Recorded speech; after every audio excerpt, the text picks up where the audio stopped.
Buenas tardes, compañeros. Mi nombre es Ana Karen Márquez Chacón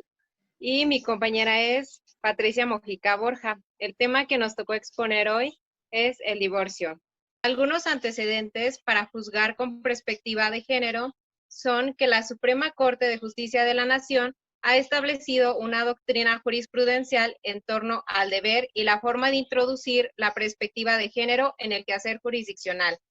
Se presenta el protocolo para juzgar con perspectiva de género de la Suprema Corte de Justicia de la Nación el 29 de agosto de 2013, el cual le permite al juzgador identificar y evaluar en los casos sometidos a su jurisdicción impactos diferenciados de las normas, interpretación y aplicación del derecho de acuerdo a los roles sobre el comportamiento de hombres y mujeres, la exclusión jurídica producida por la construcción binaria de la identidad de sexo o género y la distribución inequitativa de recursos y poder que deriva de estas asignaciones. Esto con la finalidad de dar un mejor acceso a la justicia, reivindicar los derechos de las víctimas y evitar la victimización secundaria. Por eso, el abordaje del divorcio desde la perspectiva de género pretende desentrañar lo dado o naturalizado sobre los derechos de la mujer en el discurso jurídico,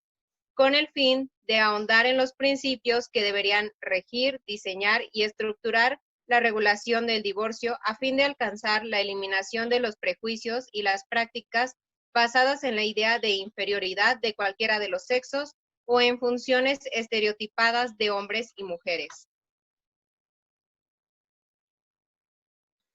Bueno, ahora el impacto del divorcio en el ámbito económico.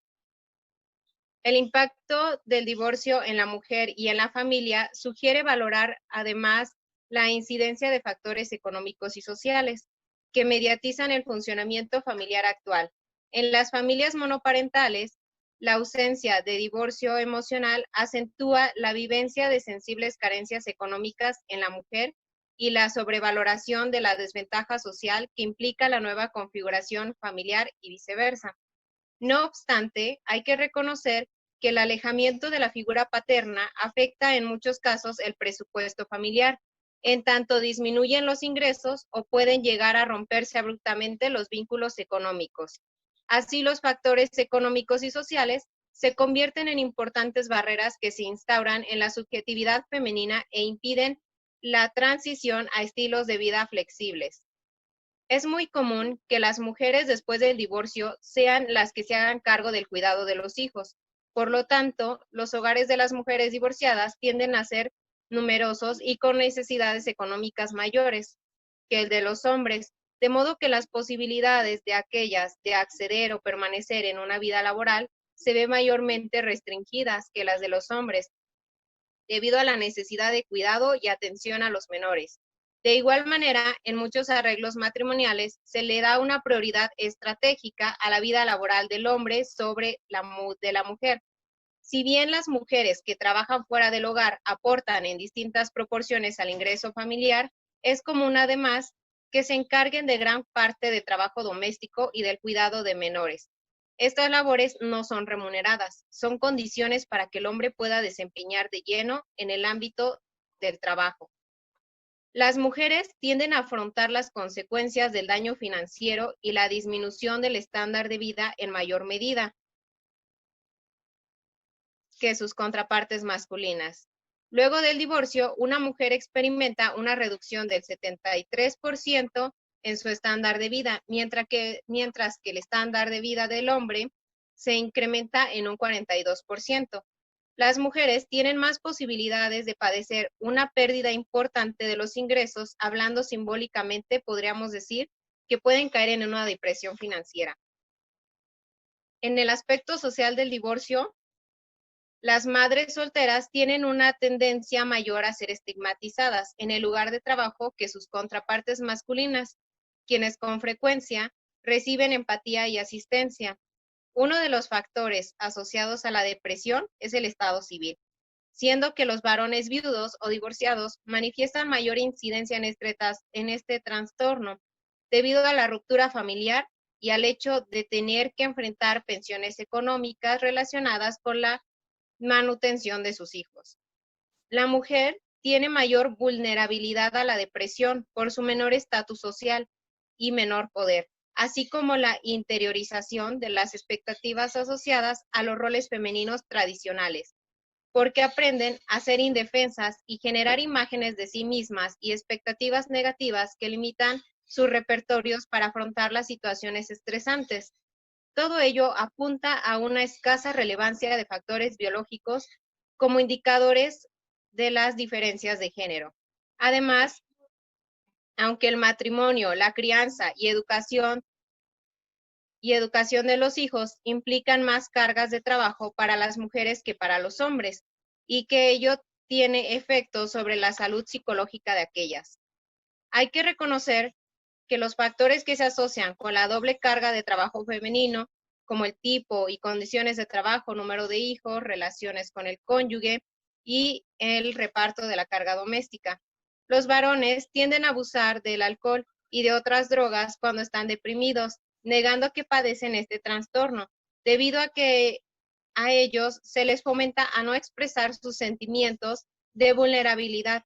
a requerir más reconocimiento social y a ser más competentes que las mujeres, así como a demostrar constantemente su virilidad. No obstante, esto no significa que no se depriman. Lo que sucede es que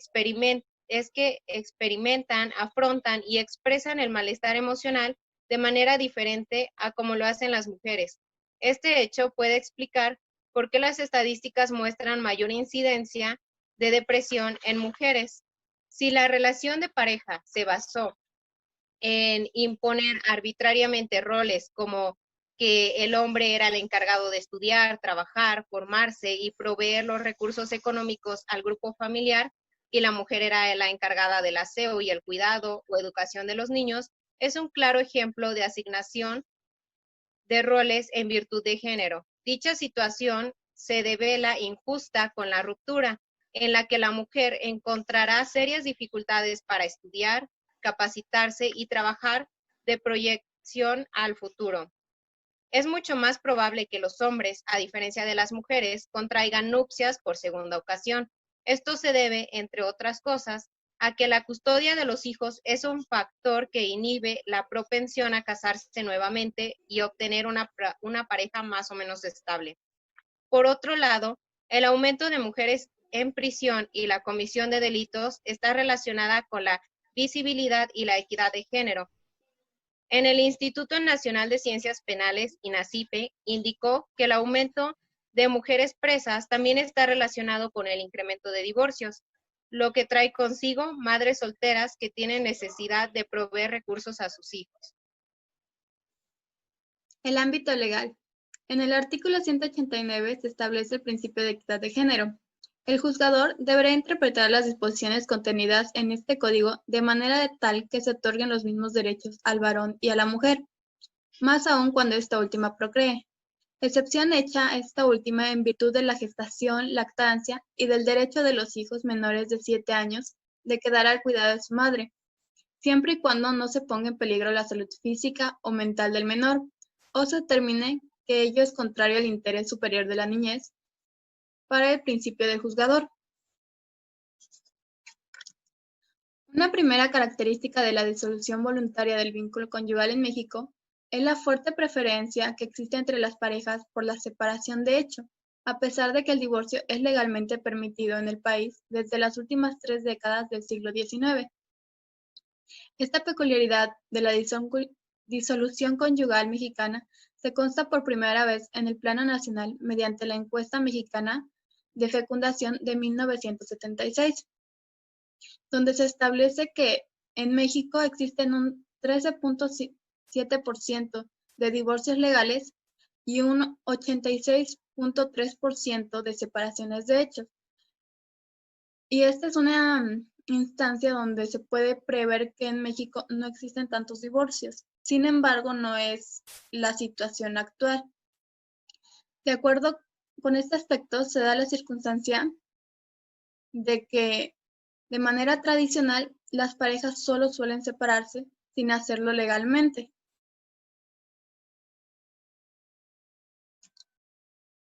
Para poner en contexto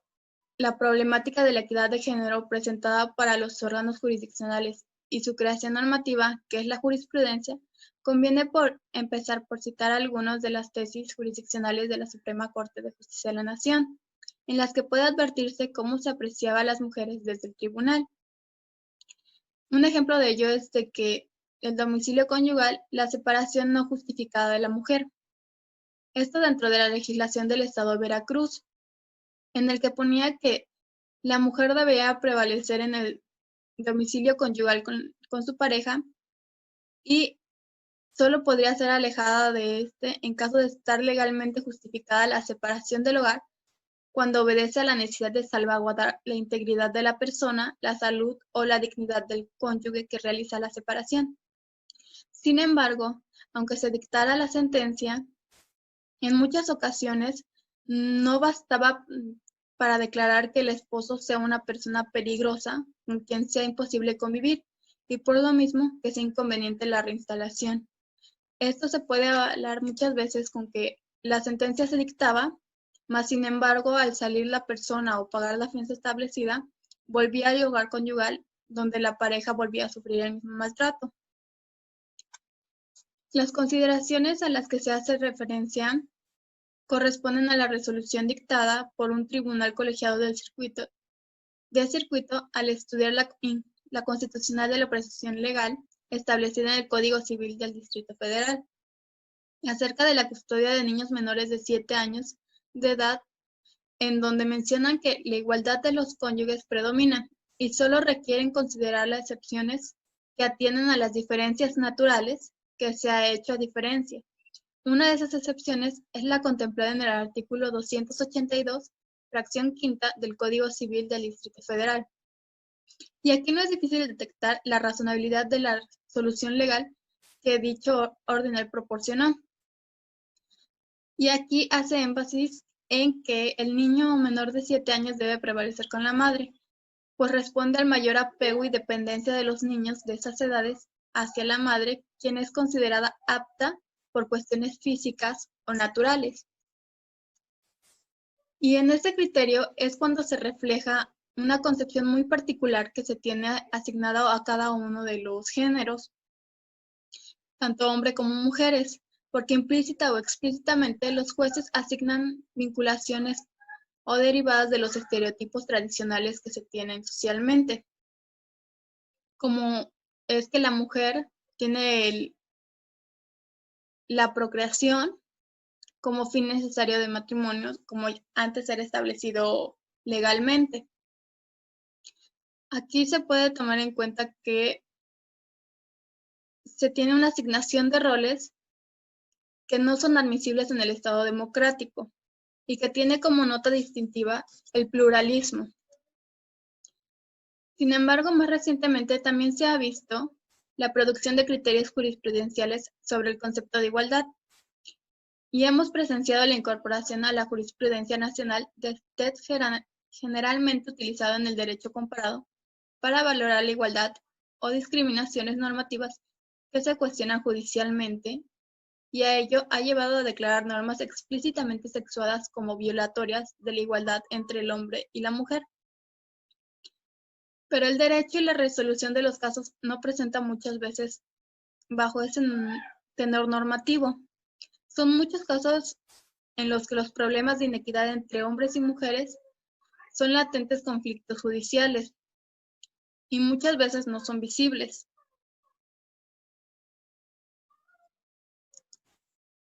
Como ejemplo, podemos tener que una de las tesis citadas se refiere a la inconstitucionalidad del ahora derogado artículo 310 del Código Civil del Estado de Aguascalientes. Y en esa resolución la primera sala consideró violatorio la igualdad de un precepto que establece condiciones normativas diferenciadas entre hombre y mujer para tener derecho a percibir una pensión alimenticia de su excónyuge tras un divorcio necesario. En esta conclusión no hay en principio mucho que debatir, pues se trataba de una norma claramente sexuada. Sin embargo, el razonamiento de la sala se centró en estas inequitativas condiciones que perjudicaban al varón excónyuge, y no se advirtió, o por lo menos no se razonó la resolución, que es una norma también que discrimina a la mujer. La norma, al hablar de la mujer, condicionaba su derecho a una pensión que no volviera a contraer matrimonio, a que tuviera un modo honesto de vivir, y este silencio no fue inocuo, al no haber advertido que llevó importantes consecuencias en la práctica judicial, que ante una buena intención de criterio, soslayaron muchas condiciones y muchas relaciones de poder y subordinación ya dadas.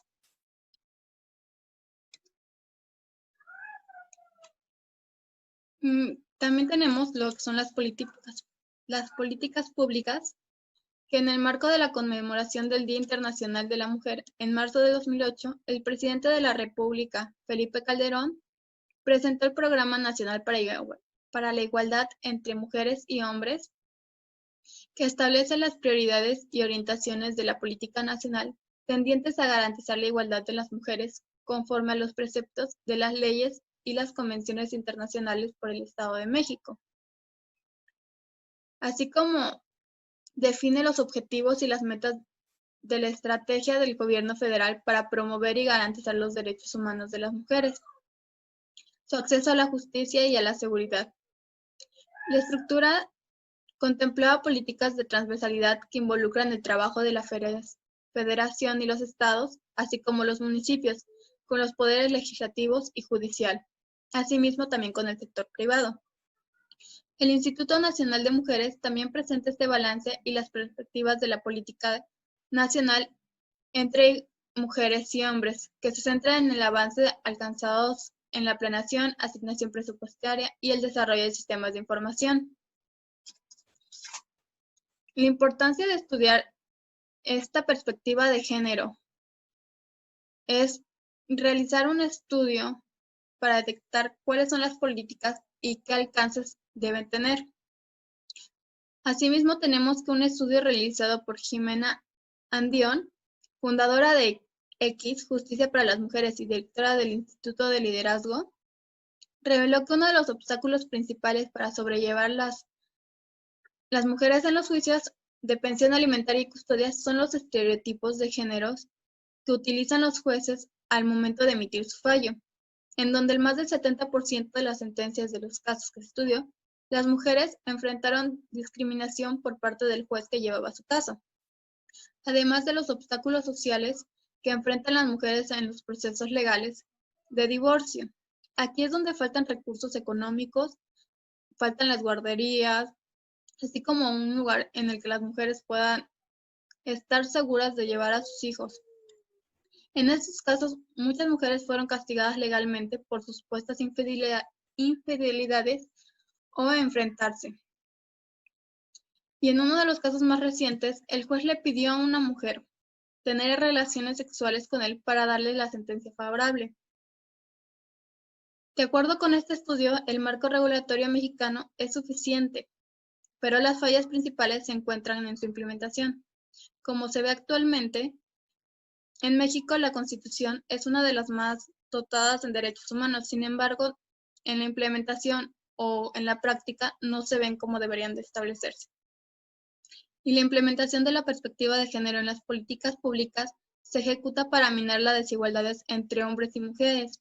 Aquí es cuando consideramos que este proceso es un requisito necesario, aunque no suficiente para construir una sociedad más equitativa.